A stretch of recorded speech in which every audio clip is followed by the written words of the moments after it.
aspect, if you want to call it that, is wealth. Barakallahu fikum. Purity of the wealth. Allah subhanahu wa ta'ala does not accept the Hajj of a person who does it with haram risk, with haram wealth, haram money.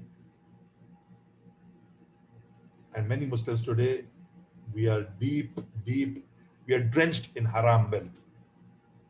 And we don't even bat an eyelid and we just go for Hajj. This is a major problem. Major problem. So our wealth should be pure. So for the brothers, especially who are working in haram jobs, they need to leave this. And if they're going for Hajj, leave it today. Wallahi, you don't want this on your head. So Hajj has to be done with halal money. And subhanAllah, even the Quraysh, if you go back in history, when they wanted to reconstruct the Kaaba, when Rasulullah sallallahu alaihi wasallam was in Makkah, before prophethood, before he received Jibril alayhi salam, as we know the story, they wanted to rebuild the Kaaba because it was structurally very weak, and they brought it down and they started reconstructing it, right? But what do we know from the hadith?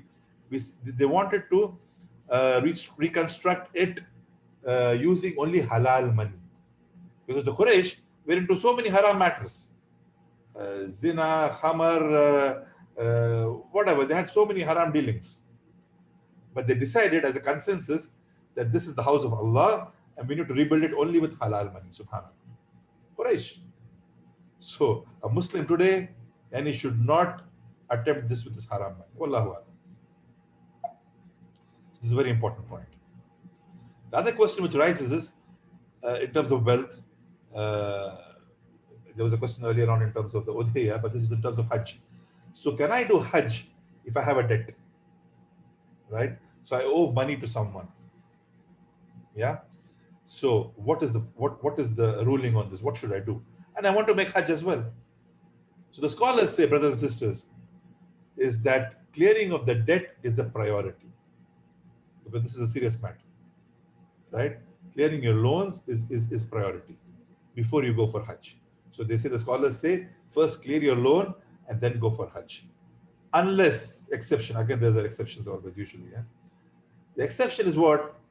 That you ask this person whom you owe money to.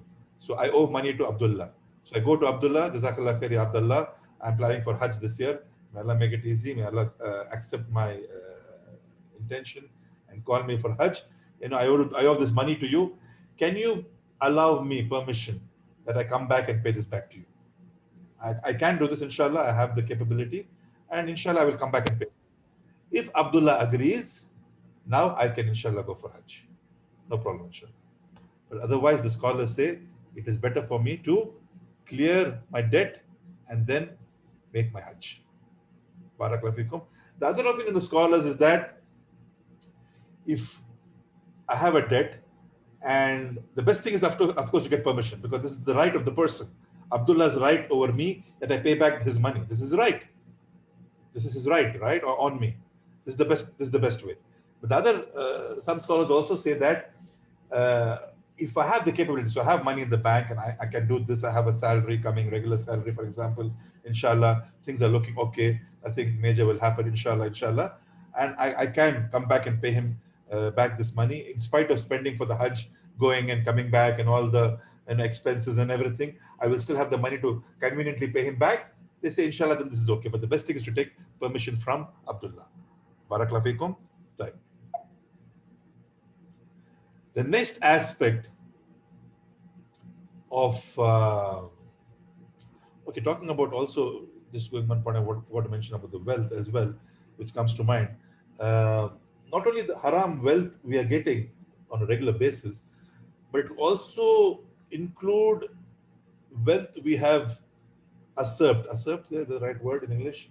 Like, for example, I have eaten up my sister's inheritance. All right. So inheritance due to my sister, I have eaten it up. There are so many brothers who do this. So many people in the Muslim world, they deny their sisters the rightful inheritance which Allah has promised them in the Quran. Partners betraying each other, business partners, selling by cheating. So all this is haram wealth. So not necessarily working in a bank or an insurance company. No, you could be getting haram wealth from so many other areas which we commonly ignore, and we want to ignore, and we think only working in the bank is haram. No, these are some examples I gave you. And people who sell, subhanallah, I see them, mashallah, and Allah understand, they commonly cheat. Oh, I bought it for 10 riyals or 10 dirhams, though he bought it for 5, but he wants to sell it at a profit. So he's lying. Or he's selling a car and he says, it's perfect, nothing's wrong with it, no accidents, though he had an accident like 3 years back. He lies because he wants to sell his car. This is haram wealth. So haram wealth doesn't necessarily mean only from your job or something. No, it could be from so many other areas.